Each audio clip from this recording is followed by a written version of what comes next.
Hi guys, welcome back to my channel. और आज मैं अपने चैनल पे आपके साथ कोई मस्ती या मजाक की वीडियो नहीं लेके आया, बल्कि नासिक के घने जंगलों में एक ऐसे बंगले की वीडियो लेके आया हूँ जहाँ पे कुछ भी अभी तक तो ठीक नहीं लग रहा। कहा जाता है कि यहाँ इस बंगले में जो एक बार आता है ना, वो वापस नहीं जाता। लेकिन आज मैं अपनी जान का रिस्क लेके और अपने टीममेट्स की जान का रिस्क लेके आपके लिए ऐसी एक्सक्लूसिव फुटेज लेके आया जिसे देख के आप दंग रह जाएंगे। क्या हुआ? क्या हुआ? यहाँ पे खून है। खून? ये खून नहीं है दिशा, तुम्हें कैसे पता है खून है? और मुझे पता क्या लगता है, ये जो गांव वाले हैं ना, ये यहाँ पे आते होंगे, पार्टी करते होंगे, उन्हीं का कोई जूस या कोल्ड ड्रिंक का निशान है यार। लेकिन राज, तुमने ये तो नहीं बोला था पहले। मुझे ना यहाँ पे बहुत डर लग रहा है। गाइस, यहाँ लाइट्स भी नहीं है। गाइस, इधर भी कुछ नहीं है। गाइस, जस्ट कम यार, इधर आओ। कम यार। देखो, ध्यान से देखो, यहाँ पे कोई मूवमेंट नहीं है, कोई आवाज भी नहीं आ रही। और वहां देखो, वो पर्दा हिल रहा है क्या? और वो वाला कोई भी पर्दा भी नहीं हिल रहा। यहाँ ऐसा कुछ भी नहीं है जिससे हमें डर लगे। इस मौके का फायदा उठाते हैं। तू कैमरा निकाल, 100 मिलियन व्यूज पक्के हैं। ओके, मतलब अब हमें वही करना पड़ेगा जो हम हर बार करते हैं। गाइस, सच कहूं ना तो मुझे ऐसा लग रहा है कि हमारे अलावा भी ना कोई यहाँ पे है और वो हमें ना देख रहा है। और सच कहूं ना तो मुझे ऐसा लग रहा है कि हमने उसके ही घर में आके उसको और ज्यादा गुस्सा दिला दिया है। और मुझे कुछ तो अजीब सा लग रहा है। आपने देखा ना, आवाज आई ना आपको? मैंने बोला था यहाँ पे कोई ना कोई तो है। गाइस, जैसा कि मैंने आपको बताया था, ये बंगला बहुत ज्यादा ही हॉन्टेड है और मुझे तो ऐसा लग रहा है कि कोई ना हम पे नजर रख के बैठा है।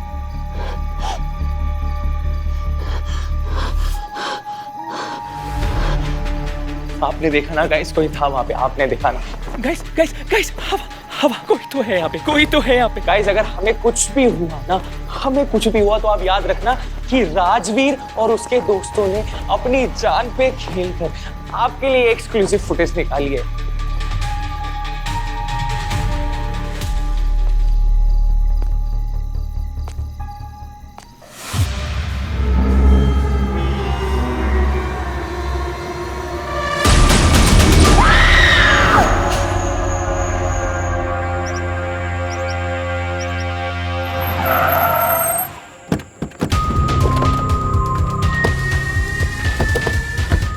आपने से फोन किसने किया था? सर, मैंने किया था।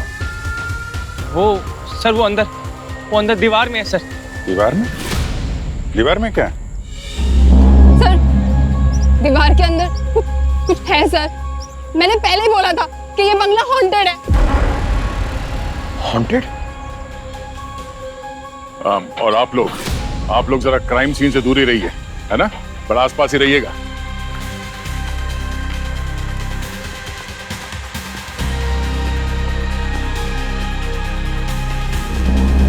अरे चाणक्य साहब, आइए। जल्दी आ गए आप तो, और काम भी शुरू कर दिया। भैया, बात ऐसी है कि दुनिया में ही मैं तुम लोगों से पहले आ गया था, तो काम तो पहले शुरू करना ही था ना। क्या रिजल्ट क्या आया? हाँ, रिजल्ट ये देखो। ये यहाँ पर ये जो लाल लाल निशान है ये, और ये देखो यहाँ पर भी,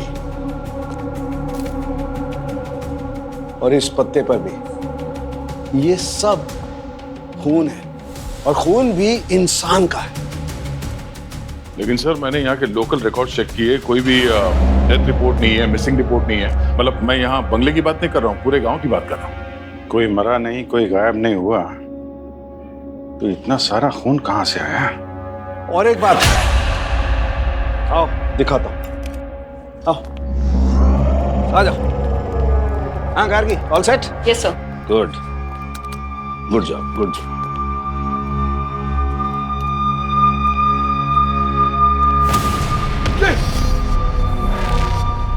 क्या हुआ?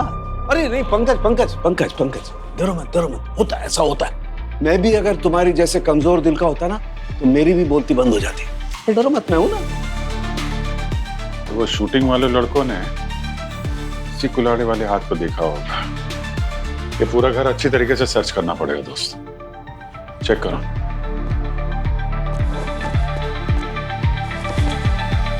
विराट,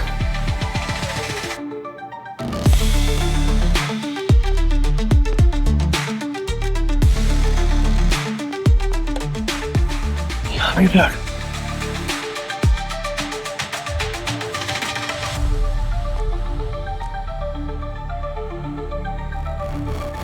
सर, आप पंकज? सर,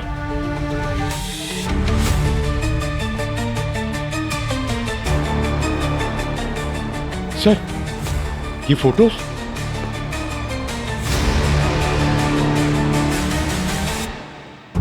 अगर इंफॉर्मेशन सही है तो फिर ये शिखर होगा, ये उसकी पत्नी धीरजा और ये उसकी बहन दीप्ति। प्रॉपर्टी के रिकॉर्ड में यही नाम है। यहाँ कुछ बहुत भयानक हुआ है बस। हर तरफ खून ही खून, पर कब हुआ ये पता नहीं। और कोई किसी को मार के दीवार में क्यों चुनवाएगा? वही तो।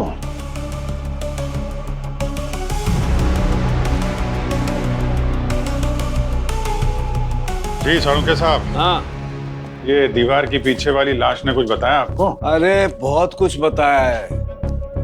यहाँ तो अजब ही बात है, लोग दीवारें बनाते हैं पहले ताकि उससे घर बन सके, लेकिन यहाँ तो लोगों को मार दिया और फिर उन्हें दीवार में चुनने के लिए दीवार खड़ी कर दी। मतलब कितने लोग थे? अभी पता चलता है। गार्गी,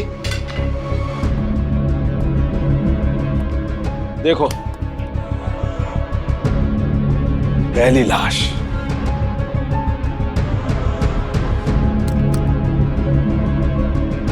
ये है दूसरी लाश,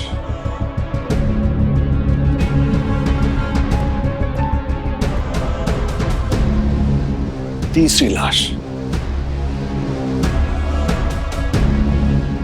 ये देखो दीवार में कुल मिलाकर 3 लाशें। 3 तिगाड़ा, काम बिगाड़ा। हमारा काम अभी भी बिगड़ा नहीं है, क्योंकि जिन्होंने इन्हें दीवार में चुना है उन्होंने दीवार बनाने के लिए कैल्शियम हाइड्रोक्साइड का इस्तेमाल किया है। कैल्शियम हाइड्रोक्साइड, चूना? हाँ, चूना। और चूना तो लाश को जल्दी से सड़ने नहीं देता है, लाश धीरे धीरे सड़ती है। तो भैया जैसे ही ये तीनों लाशें बाहर निकलेंगी, हमारे पास आएंगी, हमें इनका फॉरेंसिक डेटा निकालने में जरा भी तकलीफ नहीं होगी। चलिए आप और गार्गी डिटेलिंग करिए, तब तक हम लोग आसपास गांव वालों से पूछताछ करते हैं। बिल्कुल डन। मैंने कहा था कि नहीं, ये बंगला कोई आम बंगला नहीं है। यहाँ के लोग भी इसमें नहीं जाते हैं, क्योंकि इस बंगले में कुछ ऐसा है जो इस दुनिया और हमारी समझ दोनों से बाहर है। बोला था या नहीं? हाँ, ये बंगला स्थापित है। कौन सा शराब सरपंच जी? किस शराब की बात कर रहे हैं आप? हा? और इस बंगले के बारे में आप लोग क्या क्या जानते हैं? क्योंकि इसके अंदर हमें 3 लाशें मिली हैं, वो भी दीवार में गड़ी हुई। और ऐसा तो हो नहीं सकता कि गांव में 3 लोगों की मौत हो गई हो और गांव वालों को इसके बारे में कोई खबर ही ना हो। हा? ना कोई पुलिस रिपोर्ट, ना मिसिंग कंप्लेंट। चल कर आए यहाँ गांव में। हमें कुछ नहीं पता सर। क्या मुझे लगता है कि इन गांव वालों ने जानबूझ के अफवाह उड़ाई है कि बंगले के अंदर भूत है। क्यों सरपंच जी, बंगला हड़पने का प्लान है तुम्हारा? सर मैं कानून की इज्जत करता हूँ सर। आप इस तरह से मुझ पे इल्जाम नहीं लगा सकते। ये गांव और इसकी देखभाल करना मेरी जिम्मेदारी है, जो मैं पूरी ईमानदारी से निभाता हूँ सर। मतलब आप ही जिम्मेदार होंगे ना अगर गांव में 3-3 लाशें मिलती हैं तो? बोलिए। क्या मुझे लगता है इनको थोड़ी जेल की भी जिम्मेदारी देते हैं, तभी ये कुछ बोलेंगे। अरे सर, मैंने ही पूरे गांव को मना किया था, सख्त मना किया था उनको इस बंगले में जाने के लिए। उस रात जो भी हुआ उसके बाद। किस रात हुआ क्या था उस रात को? हाँ? शिखर का जन्म इस गांव में ही हुआ था। उसके माँ बाप बहुत गरीब थे। उसके जन्म के बाद पूरा परिवार मुंबई चला गया और वहां पर उन्होंने बहुत मेहनत की और खूब पैसा कमाया। लेकिन माँ बाप की मौत के बाद शिखर ने इस बंगले को बढ़ाया। लगभग 2 साल पहले शिखर अपने जन्मदिन के दिन अपनी पत्नी धीरजा और बहन दीप्ति के साथ वापस यहाँ आया। मुंबई से कई मेहमान भी आए थे इस जश्न का हिस्सा बने। शिखर ने जब इस बंगले को बढ़ाया तो यहाँ एक बहुत बड़ा बरगद का पेड़ था, और हम जानते हैं कि पेड़ पौधों में जान होती है, लेकिन शिखर इन बातों में नहीं मानता था। उसने बंगले को बढ़ाते हुए उस बरगद के पेड़ को काट डाला और शायद तभी से कोई रूह उसके पीछे पड़ गई और उसने उन सबको मार डाला। लेकिन मारा किसने था? खुद शिखर ने। मेरा मतलब उसके अंदर आई उस आत्मा ने। हम सबने देखा था कैसे वो आत्मा उसके शरीर को जरिया बना के सबको मार रही थी।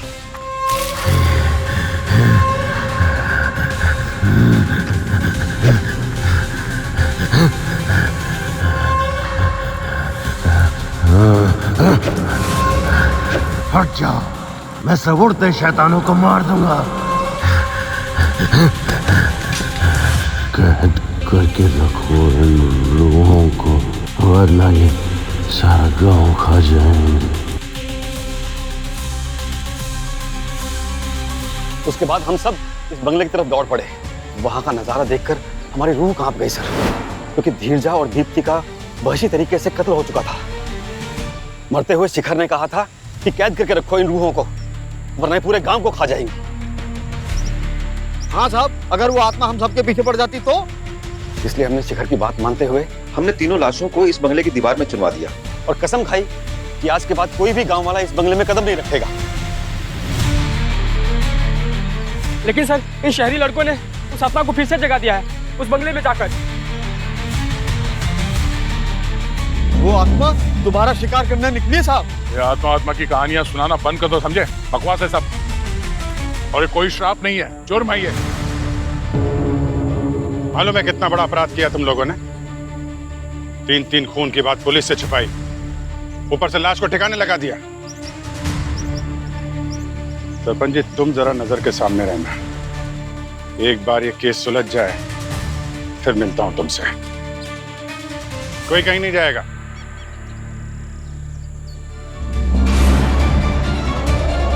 बड़ा अजीबोगरीब केस है यार। इन तीनों में से ही एक खूनी था और उसी ने दोनों को मारा और बाद में खुद मर गया।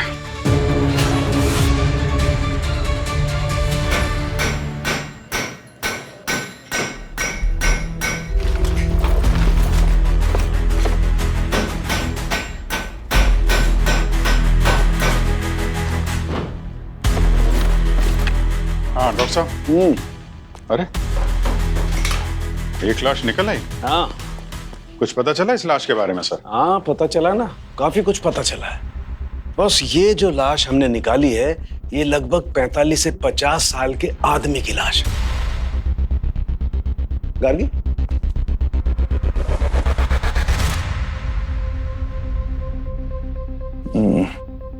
जरूर ये शिकारी होगा। और ये जो दूसरी लाश, ये जो दिख रही है, जिसे हम निकालने वाले हैं, मुझे लगता है ये किसी औरत की लाश है। धीरजा या दीप्ति? ये तीनों विक्टिम्स तो कंफर्म्ड हैं। एक तो ये शिखर, उसकी बीवी धीरजा और उसकी बहन Deepti. Very good sir. Sir, मैं क्या बोलता हूँ, देखिए अभी वैसे भी शाम होने वाली है और ये बंगले का माहौल भी थोड़ा ठीक नहीं लग रहा है। तो मेरा सजेशन ये है कि हम लोग अभी सब चलते हैं, कल आ जाएंगे ना सुबह में। नहीं, सवाल ही नहीं उठता है पंकज। ये डेड बॉडीज ऑलरेडी हवा में एक्सपोज हो चुकी हैं। सवेरे तक अगर हम इनको ऐसे ही छोड़ गए तो ये इतनी सड़ जाएंगी कि इनमें से फॉरेंसिक डाटा निकालना बिल्कुल मुश्किल होगा।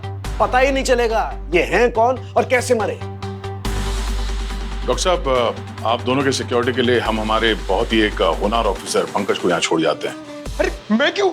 सर, आप हमेशा ऐसी सिचुएशन में मुझे क्यों फंसा देते हो? तो सर, मैं कोई फोरेंसिक डॉक्टर थोड़ी हूँ सर। अच्छा है नहीं हो, अच्छा है फोरेंसिक डॉक्टर नहीं हो। अरे तुम इसे छोड़ के जा रहे हो मेरे प्रोटेक्शन के लिए? हा? ये जो जरा सी हवा चलती है और खिड़की खड़खड़ाती है तो बेहोश हो जाता है।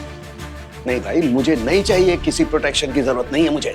तुम थैंक यू सर। हाँ, पक्का ना डॉक्टर साहब? बाद में एसीपी सर से शिकायत तो नहीं करेंगे ना हमारी कि दया और अभिजीत ने मुझे अकेला जंगल में छोड़ दिया? अरे यार, तुम मुझे काम करने दो, प्लीज जाओ यहाँ से प्लीज यार। मगर ये हमारा बहुत ही होनहार ऑफिसर है, समझे? हाँ, माना बहुत होनहार है भाई। ले जाओ इसको, ले जाओ।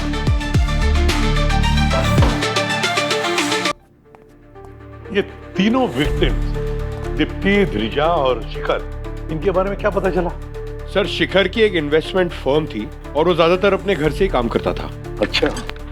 सर, और शिखर की वाइफ धीरजा LLP कुमार हॉस्पिटल में कंसल्टेंट थी, मगर 1 महीने पहले उसने हॉस्पिटल से रेजिग्नेशन दे दिया था। ये बोलकर कि वो गांव जाकर लोगों की मदद करेगी और प्रैक्टिस भी वहीं करेगी। सर, हाँ, उसकी बहन दीप्ति, वो एक लॉयर थी। इन्वेस्टर, कंसल्टेंट, लॉयर, तीनों के तीनों एक वेल सेटल्ड स्टेबल फैमिली के मेंबर्स थे। तीनों के तीनों 2 साल से गायब है, फिर भी एक समझ में नहीं आता कि उनकी फैमिली में से किसी ने भी उनके बारे में पूछताछ करने की कोशिश नहीं की, मिसिंग रिपोर्ट नहीं दर्ज किया। अजीब लग रहा है। सर, एक तरह से देखा जाए तो ये तीनों अनाथ थे सर। इनका कोई रिश्तेदार भी नहीं था जो ये मिसिंग रिपोर्ट लिखवा सके। ये लोग जब यहाँ आए थे तो सर ये सबको बोल के आए थे कि यहाँ पे एक नई जिंदगी शुरू करने वाले हैं। शायद इनके दोस्तों को लगा होगा कि अपनी नई जिंदगी में बिजी हो गए हैं, इसलिए किसी ने खोज खबर नहीं ली। अरिजीत, तीनों के तीनों की बॉडी दीवार में चुनवाई गई मिली, किसी को पता तक नहीं कि इनका हुआ क्या। समझ में नहीं आ रहा है क्या चक्कर है। अच्छा, सालुंखे को कुछ पता चला क्या हुआ उनके साथ? सर, डॉक्टर सालुंखे और गार्गी आज रात वहीं रुकेंगे ताकि समय रहते बॉडी रिकवर कर सके और टेस्ट के लिए भेज सके।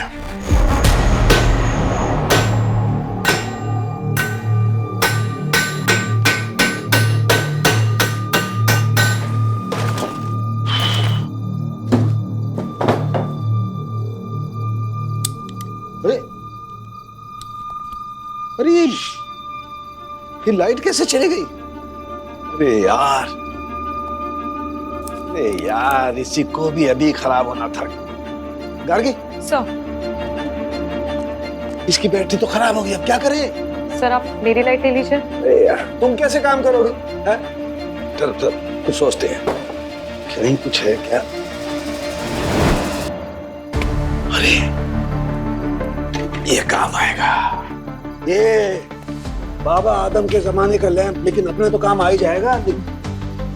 एक काम करो, वो स्टूल ले आओ।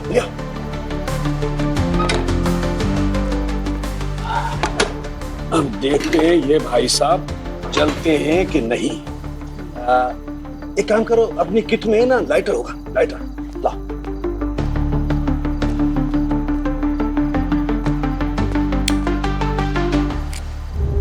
वेरी गुड, अरे काम बन गया।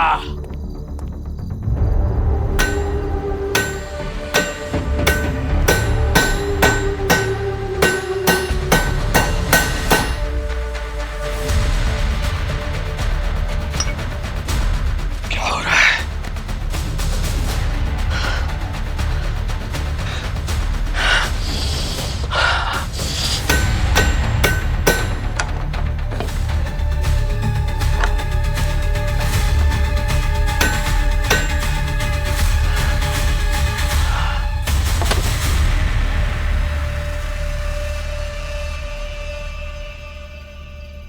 सर आप ठीक तो है ना?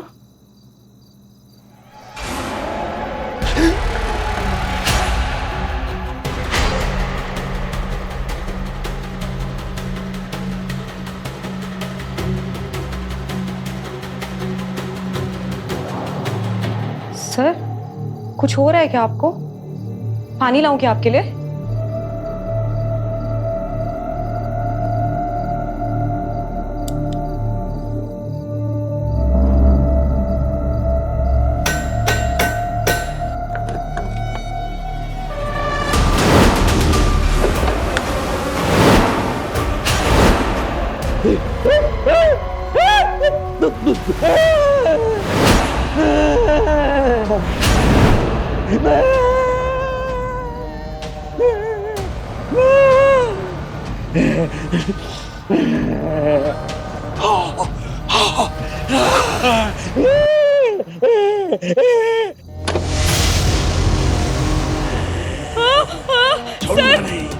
सर क्या कर रहे हो सर? रुक जा तू शैतान, सर आप मेरे पीछे क्यों आ रहे हो sir? Sir please sir please मुझे जाने दो सर। कहाँ है तू? रुक जा, छोड़ूंगा नहीं मैं तुझे। सर मुझे जाने दो सर। रुक जा सर प्लीज मुझे जाने दो सर। रुक जा सर प्लीज मुझे जाने दो सर प्लीज। फिर से कोई शिकार हो गया बंगले का। लेकिन बंगले के अंदर तो सीआईडी थी।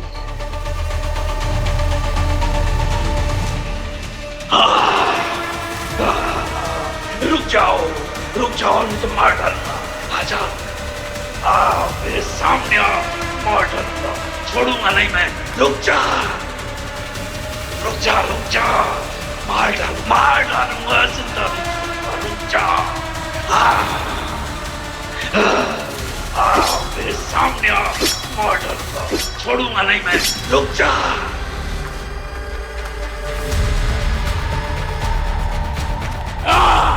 अरे नहीं छोड़ूंगा। डराता मुझे। क्या कर रहे हैं? अरे लग जाएगा, लग जाएगा, लग जाएगा। कुल्हाड़ी छोड़ो।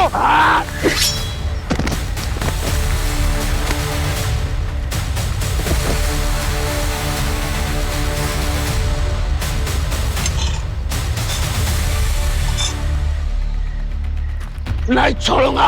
रुके साहब, डॉक्टर साहब होश में क्या कर रहे हैं? नहीं छोड़ूंगा। डॉक्टर साहब क्या हो गया? आप ठीक तो है? अरे क्या हो गया? रुके साहब। सर, इनकी सांसें नहीं चल रही है। हाँ? क्या? पंकज, जल्दी से किट लेकर आओ। डॉक्टर साहब, सर सीपीआर देना पड़ेगा। रुके साहब। सर, ये आ गया। एक मिनट, लो, लगा, जल्दी कर। हाँ।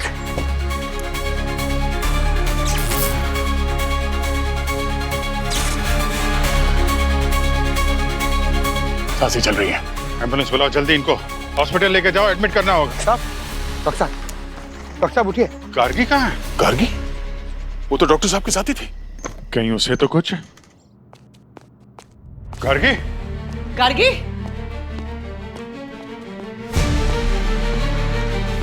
गार्गी? गार्गी? गार्गी?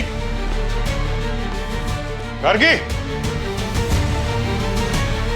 गार्गी? सर कहीं नहीं है। गार्गी? गार्गी? गार्गी? गार्गी? गार्गी? गार्गी दरवाजा खोलो, हम आ गए। गार्गी? तुम ठीक हो ना? हाँ, डरो मत। क्या हुआ बताओ? हाँ? क्या हुआ? हाँ? गार्गी तुम ठीक हो? क्या हुआ, क्या था? सर आराम से। सर वो सालूम के सर, वो मुझे मारना चाहते थे सर।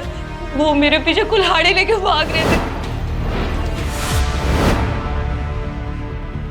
वो तो मैं यहाँ आके छुप गई और अच्छा हुआ कि मैंने दरवाजा अंदर से बंद कर लिया और वो मुझे मारे डालते सर।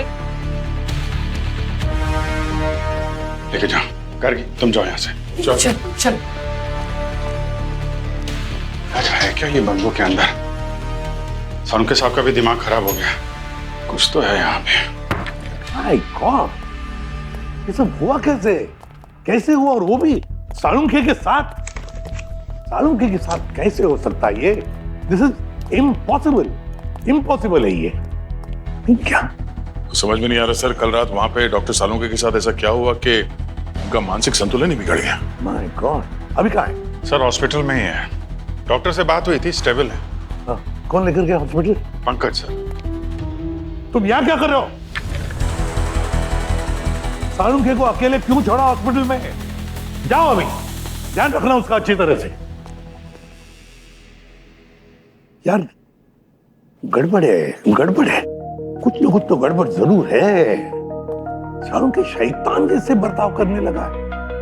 नहीं, कोई तो राज है जो हमारी उंगलियों से रेत की तरफ फिसलते जा रहा है।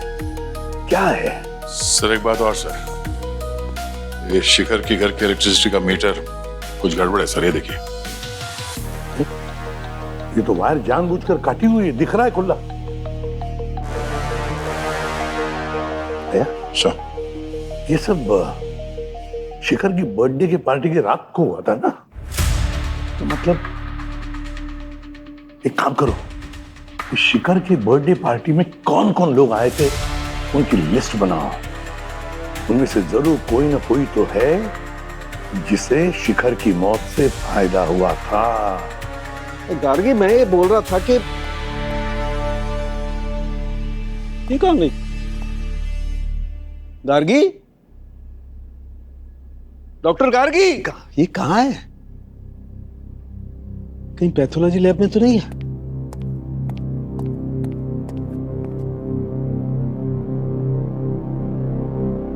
ये यहां बैठी, कमाल है। गार्गी, गार्गी, क्या यहां क्या कर रही हो? गार्गी, कुछ बोलो, क्या हुआ है? गार्गी, गार्गी, दरवाजा खोल। अरे ये दरवाजा क्यों बंद किया तुमने? कमाल है यार, मेरे केबिन में मुझे नहीं घुसने दे रही है, लॉक करके बैठी। वाह रे डॉक्टर साहब, वाह वाह वाह। वहां मैंने पूरा हॉस्पिटल सर पे उठा लिया है और अब यहाँ पर खड़े। एक बात बताओ, तुम लोगों ने मुझे हॉस्पिटल में क्यों पटक दिया और ऐसा क्या किया है मैंने? आप हॉस्पिटल में क्यों थे ना, हाँ। ये तो आपको एसीपी सर बताएंगे। आपने किया क्या है ना, वो आपको ये गार्गी बताएगी। अरे कहाँ बता रही है? 10 तरीके से पूछ लिया, कुछ बोलती नहीं है यार, बंद कर लिया अपने आप को। एक minute, allow me. Allowed. Gargi, इधर आओ। अरे इधर आओ, इधर आओ, मेरे पास आओ। अरे डरो मत, इधर आओ, इधर आओ। ये इन्हें बताओ इन्होंने क्या किया? हाँ बताओ, बताओ क्या किया मैंने? सर मुझे इस बारे में कोई बात नहीं करनी, मैं अभी बिजी हूँ। सुन लिया, बिजी है वो। बिजी नहीं है, ट्रॉमाटाइज है। आपने ट्रॉमा दे दिया उसे। क्या बात करते हो यार? आओ इधर आओ। कहाँ हूँ? अरे इधर आओ, बेचारी डर रही है आपसे। नहीं, नहीं। अरे इधर आओ, इधर आओ। सुनिए मेरी बात, कल रात में है ना। क्या हुआ कल रात को?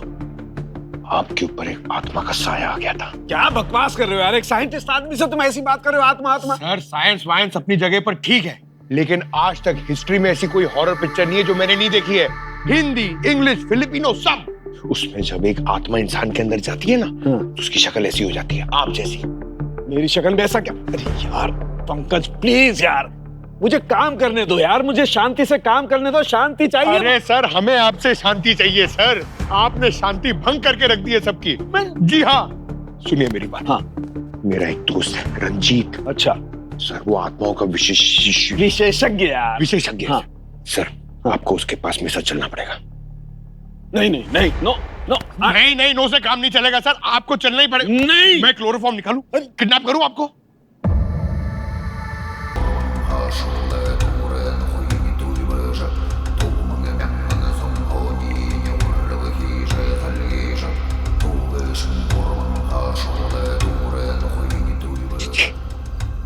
ये वही है इसके बारे में मैंने आपको बताया था ना। इसके अंदर एक। शांत रहिए, इनको शांति पसंद है। Sorry sorry sorry.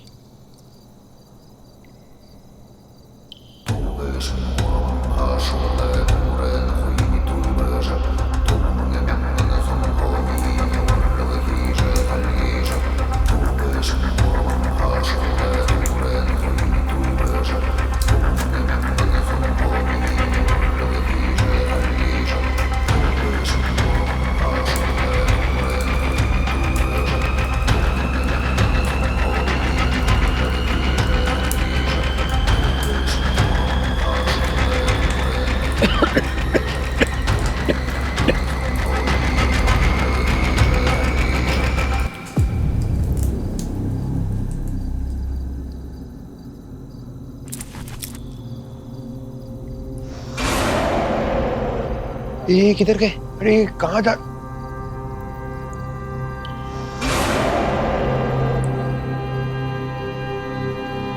चलूंगी सर।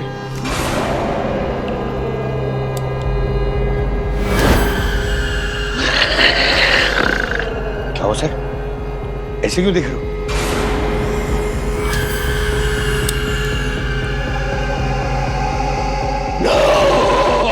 अरे ऐसी खूनी आंखों से क्यों देख रहे हो मुझे? तू यहाँ क्यों आया बकरे? मैं तो यहाँ लेके आ। बकरा? बकरा कौन? अरे क्या कर रहे? अरे बाप रे! अरे क्या कर रहे सर? अरे कुछ पता चला सालुंके के साथ क्या हुआ? सर मैं सच्ची कह रहा हूँ सर। नहीं, फिर से कोई औरत स्टोरी मत सुनाना। सर मुझे पूरा यकीन है सालुंके सर के अंदर एक आत्मा है सर, इसलिए तो मैं उन्हें जब वो आत्मा विशेष क्या सर वो आत्मा विशेषज्ञ के पास ले गया था ना सर, तो वो आत्मा ने मुझ पर अटैक किया सर, मुझे मारने के लिए। क्यों बताया सर? क्योंकि सालुंके सर को मैं वहां ले गया था ना, इसलिए। दिमाग में क्या भूसा भरा है? बेवकूफ हो, ऐसे कभी कुछ होता है? होता है कभी? हर बात के पीछे कोई साइंटिफिक रीजन होती है, उसका पता लगाओ। और याद रखना, आइंदा अगर एक भी हॉरर फिल्म देखी ना तो सीआईडी से बाहर। नहीं सर, नहीं देखूंगा सर। सर हाँ, कुछ पता चला इन तीनों के बारे में? नहीं सर, कुछ खास नहीं। हमने अच्छी तरीके से चेक किया है सर। शिखर की मौत से किसी को फायदा होते दिख तो नहीं रहा है। उसके प्रॉपर्टी, शेयर, इन्वेस्टमेंट सब कुछ वैसे के वैसे हैं। तो कहीं ऐसा तो नहीं कि खूनी की असली शिकार धीरजा या दीप्ति हो और शिखर बेचारा खामखा मारा गया? सर दीप्ति का रिकॉर्ड तो एकदम क्लियर है, उस पर शक करने जैसी कोई बात नहीं है। और सर ये जो धीरजा है वो कवच रक्षा से जुड़ी हुई थी। कवच रक्षा से जुड़ी हुई थी? 3 लोगों का खून हो गया है, धीरजा, उनके पति, उनके ननद का। व्हाट? जब धीरजा यहाँ काम करती थी तो आप ही उनके सीनियर थे ना? मैम, मैं सिर्फ उसका सीनियर ही नहीं, उसका सबसे अच्छा दोस्त भी था। धीरजा की किसी से दुश्मनी थी? मैंने धीरजा के साथ कई साल काम किया है। मैं ये मान ही नहीं सकता कि धीरजा का कोई दुश्मन भी हो सकता है। वो इस हॉस्पिटल की सबसे चहेती डॉक्टर थी। तो फिर धीरजा ने रिजाइन क्यों किया? धीरजा अपने पति के साथ गांव जाना चाहती थी। शिखर ने वहां एक नई जिंदगी का सपना देखा था और धीरजा ने शिखर के सपने को अपना बना लिया था। हालांकि मैंने उसका नाम कवच रक्षा के लिए रिकमेंड किया था। कवच रक्षा? कवच रक्षा एक स्पेशल डिफेंस ऑर्गेनाइजेशन है। ये इंडिया में रिसर्च और डेवलपमेंट से जुड़ी वेपन्स टेक्नोलॉजी और बायो वेपन्स पे काम करती है, रिसर्च करती है। सर धीरजा के क्रेडेंशियल में लेटर ऑफ एप्रिसिएशन है सर, जो कवच रक्षा ने दिया है कुछ खास सर्विसेज के लिए। और सर एक डिफेंस ऑर्गेनाइजेशन एक नॉर्मल डॉक्टर को एप्रिसिएशन लेटर क्यों देगी? ये भी तो हो सकता है कि कवच रक्षा का इन तीनों मर्डर से कोई संबंध हो। कवच रक्षा, खैर अपने साइंटिस्ट से जाकर मिलते हैं, देखते हैं क्या कर रहा है वो। चलो। हाँ गार्गी, इसमें एक बूंद डालो, सिर्फ एक ड्रॉप। हाँ शेक करो यार। हाँ। फिर से कुल्हाड़ी उठा ली तूने किसी को मारने के लिए? नहीं, खोला मत, खोला मत। मैंने तो खुद गार्गी को बोला है कि मुझे बांध दो, क्या पता फिर किसी का कब्जा हो जाए मेरे शरीर पर। यार क्या बकवास कर रहा है तू? नहीं बकवास नहीं कर रहा हूँ बॉस, सच बोल रहा हूँ। मैंने वो रंजीत, वो आत्मा विशेषज्ञ के घर का फुटेज चेक किया और पक्का यकीन हो गया मुझे कि मुझ पर किसी न किसी का कब्जा तो है। क्या? ओहो, तो हमारा और सालुंके साहब का साथ यहीं तक था। मैं एक अच्छा सा साइकेट्रिक इंस्टीट्यूशन जानता हूँ, आपका अच्छे से ध्यान रखेंगे वहाँ पे। और सर हर संडे आपसे मिलने को आएंगे वहाँ पे। आप थोड़ी देर चुप रहेंगे, मैं पूरी बात बता दूं आप लोगों को। अरे तो फिर बता ना। बता रहा हूँ बॉस। देखो मेरे शरीर पर कब्जा जरूर हुआ है, लेकिन किसी आत्मा का नहीं। तो फिर? हेलुसिनेशन।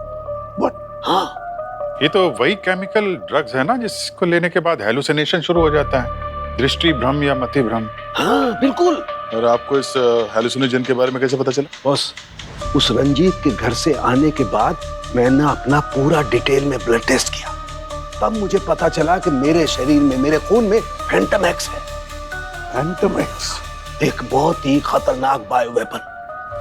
कोई नहीं जानता कि इसे किसने बनाया, लेकिन पिछले 2 साल से वेपर और ब्लैक मार्केट में धड़ल्ले से बिक रहा है। और सर ये फैंटम एक्स के बॉडी के अंदर जाने के बाद एग्जैक्टली होता क्या है? फैंटम एक्स में इंसान को उसका सबसे बड़ा डर उसकी आंखों के सामने दिखता है।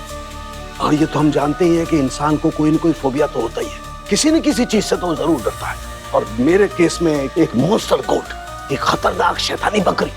व्हाट? एक फोरेंसिक डॉक्टर होके आप बकरी से डरते हैं? कैप्राफोबिया कहते हैं इसे। और मैं मानता हूँ बचपन से मुझे बकरियों से डर लगता है।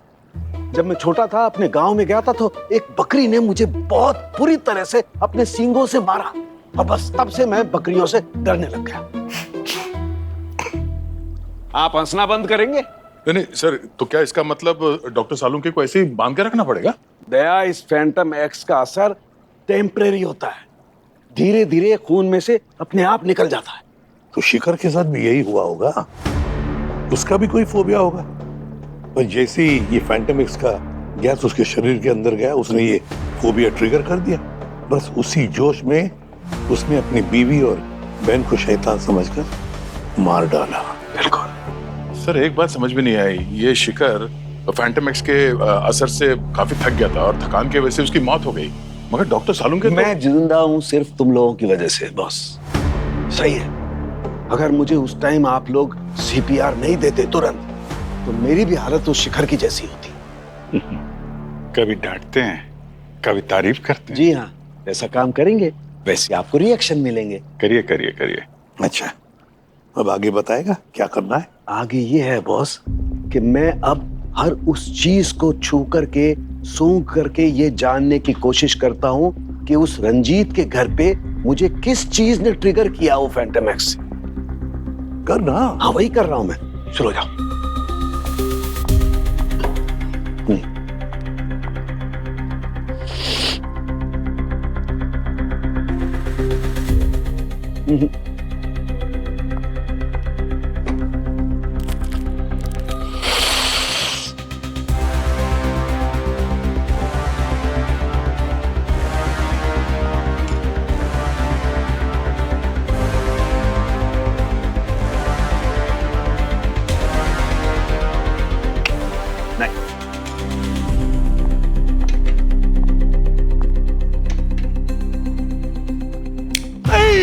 ले जाओ इसे, ले जाओ, दूर ले जाओ इसे।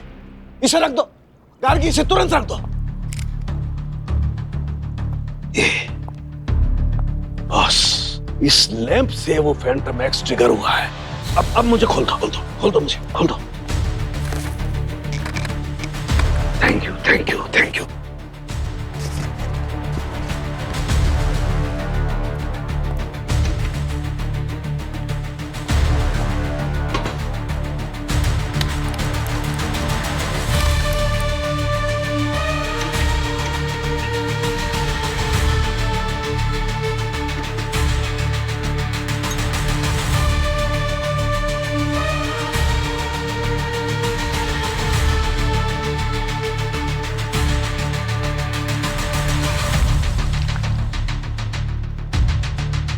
ये देखो बॉस, ये पिंक हो गया और ये इस बात का सबूत है कि वो फैंटम एक्स इसी में था।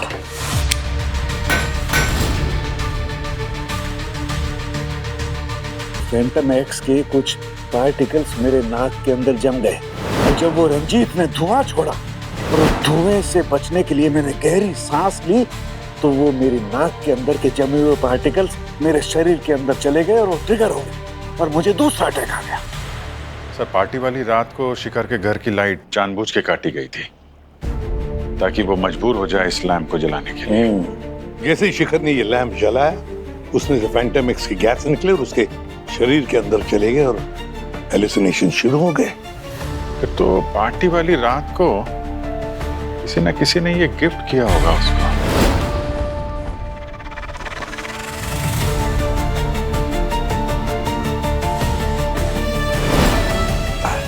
वैसे सर कहीं ये फैंटम एक्स किसी तरह से कवच रक्षा के साथ जुड़ा हुआ तो नहीं है, क्योंकि कवच रक्षा भी बायो वेपन्स पे रिसर्च करता है। बिल्कुल दया, बिल्कुल सही।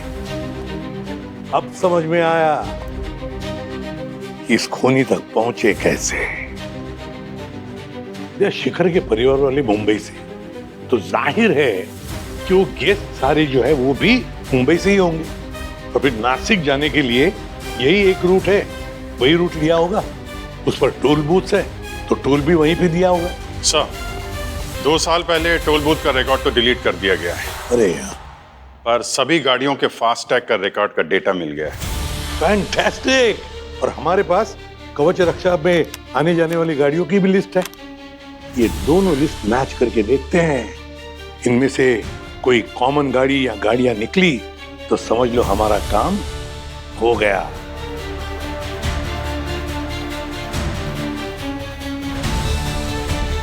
दो नंबर है सर।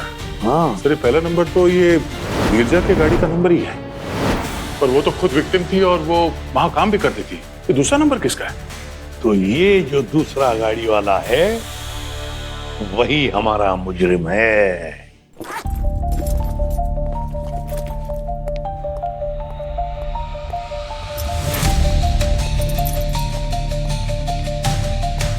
डॉक्टर मोहन, लगता है कि जाने की जल्दी में हो आप। अरे आप परेशान मत होइए, हमारे पास गाड़ी है, हम आपको रास्ते में ड्रॉप कर देंगे। आप यहाँ? मैं मेडिकल कॉन्फ्रेंस के लिए जा रहा था अभी। अरे उसी कॉन्फ्रेंस की अपडेट देने आए हम लोग। वो उस कॉन्फ्रेंस की लोकेशन चेंज हो गई है। एक्चुअली अब वो जेल में होगी। जेल में? जी। पर क्यों? मैंने क्या किया? किया क्या है और कैसे किया है ये तो आप ही जानते हैं। क्यों किया है ये अगर बता देते तो केस सॉल्व हो जाता। देखिए, धीरजा को मैंने नहीं मारा है।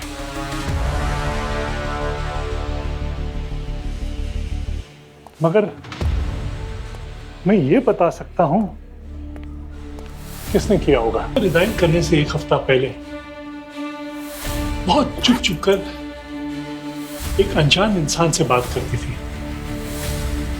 कभी कभी तो लगता था कि वो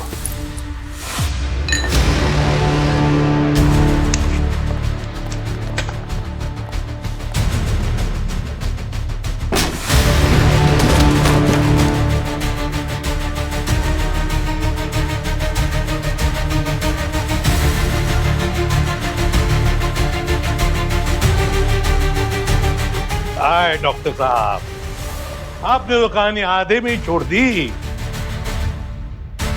चलो अब हम पूरी कर दें। क्या मदद करेंगे आप?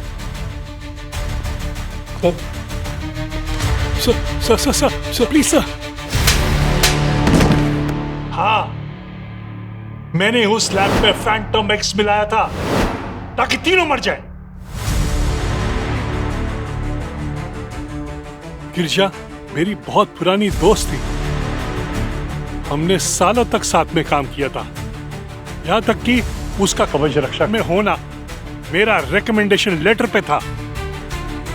मुझे लगा था इतने एहसान के बाद वो फैंटम एक्स को अप्रूव कराने में मेरी मदद करेगी। पर हर कोई तुम्हारे जैसा क्रिमिनल नहीं होता डॉक्टर मोहन। धीरजा ने फैंटम एक्स का सच रिपोर्ट में लिख दिया, बता दिया बोर्ड को कि ये कितनी खतरनाक चीज है। इस केमिकल की इफेक्ट से कितने लोग अपने दोस्तों और अपने परिवार वालों को मार सकते थे। उसने मेरा प्लान, मेरा सब कुछ बर्बाद कर दिया। 2000 करोड़ का नुकसान हो गया ना तुम्हें इस चक्कर में? जी, 2000 करोड़। और मैं समझ गया था कि जब तक धीरजा जिंदा है, कवच रक्षा मेरे फैंटम एक्स को कभी अप्रूव नहीं करेगा। मैंने ये तो सोच भी लिया था कि कुछ टाइम के लिए मैं इसे बंद कर दूंगा और 2-3 साल के बाद एक नए नाम से इसे वापस लाऊंगा। मगर उसके लिए धीरजा का इस दुनिया से जाना जरूरी था। और तुमने शिकार करने का फैसला कर लिया? इसीलिए मैंने शिखर को वो बर्थडे गिफ्ट दिया, वो एंटीक लैम्प।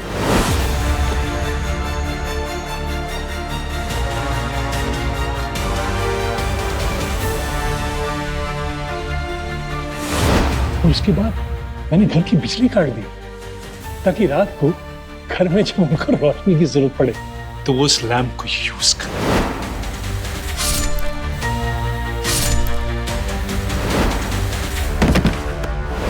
वाह रे वाह वाह। जैसे ही शिखर ने लैंप ऑन किया, फैंटम एक्स का गैस उसके शरीर के अंदर चला गया। तो उसके दिमाग के अंदर जो डर था वो उभर कर बाहर आ गया। उसके सामने खड़ा हो गया वो डर। डॉक्टर मोहन, तुमने 3 मासूम लोगों की जानें ली।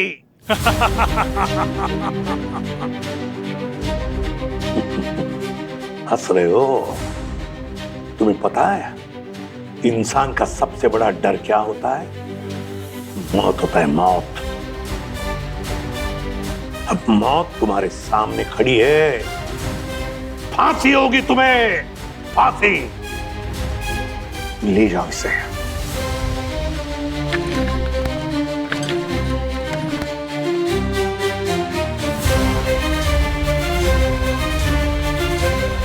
सर कम से कम उस राजवीर के फेक वीडियो के चक्कर में एक सचमुच का शैतान तो पकड़ा गया।